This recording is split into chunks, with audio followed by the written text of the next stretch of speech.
Welcome back. Well, Eric Gage is here with a look into sports. And Eric, Toronto Argonauts in Calgary with a lot to prove tonight, right? Absolutely, because whether you'd been satisfied, Sean, or not with the play of the Argonauts so far this year, there's one thing you had to be pleased with, their running game. After all, Corey Boyd led the entire league in rushing.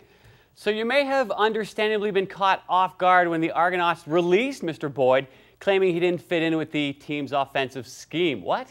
Either way, gone is Boyd, who made his debut with the Eskimos last night, and tonight was the next chapter in Argo history, was to start at McMahon Stadium as they faced the Calgary Stampeders.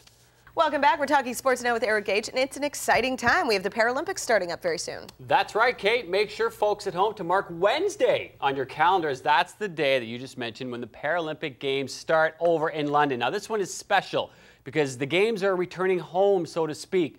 Britain hosted the first Paralympic Games back in 1948, initially a small, friendly competition for injured soldiers. Small, friendly, no more. These games are as intense as it gets for these athletes and have grown into a worldwide competition.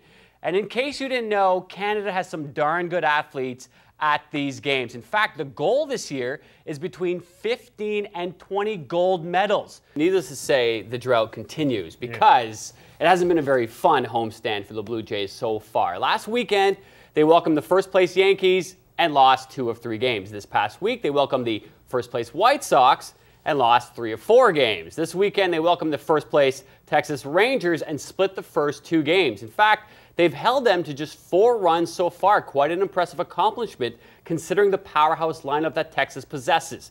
Today, they handed the ball to young Henderson Alvarez, hoping to salvage his homestand by taking at least 1 series win out of 3. Unfortunately, that potent Texas offense, which had gone missing all weekend, promptly returned this afternoon at the Rogers Center. But it was a good start for the Blue Jays.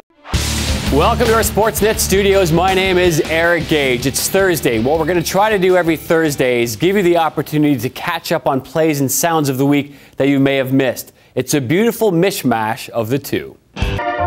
It's easy to forget when watching a AAA game how turbulent the clubhouse actually is. Prospects hoping every day to get the call. Veterans literally playing out their careers.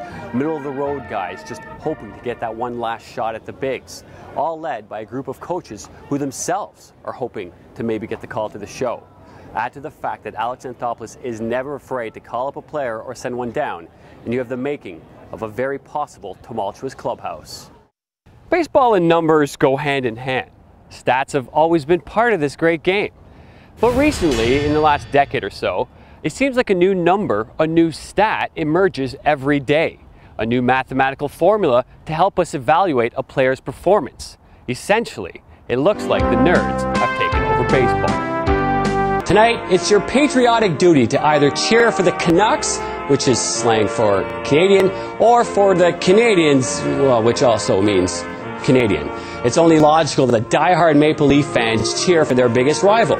It makes perfect sense that Calgary Flames fans hope that their bitter divisional opponents advance while their, team sits at home. Today it's going to be about showing you how difficult it is to spot a balk. One of the trickiest things for professional umpires to call. Fun here we go. Watch this. Watch really closely. Did you see it?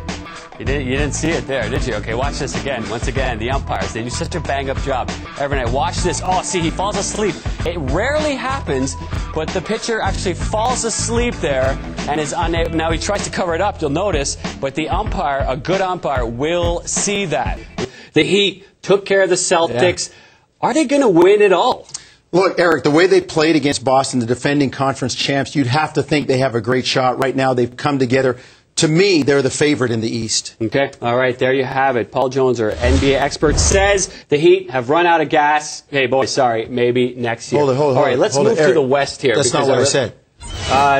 Carol, that's what the board said. Or who's the MVP so far? Well, I mean, you'd have to say Dwayne Wade. I mean, he was terrible during the regular season against Boston. He was the difference why they beat Boston and why they could win the whole thing. Okay, there you go, folks. Thanks for watching. There you have it. Paul Jones thinks an alien invasion is soon upon us. Thanks for doing this, Paul. I appreciate it. What? Ultimately, I thought Tampa just looked like the better team. Well, I think that the goaltender, Tim Thomas, struggled early on. I also think that Boston was incredibly slow.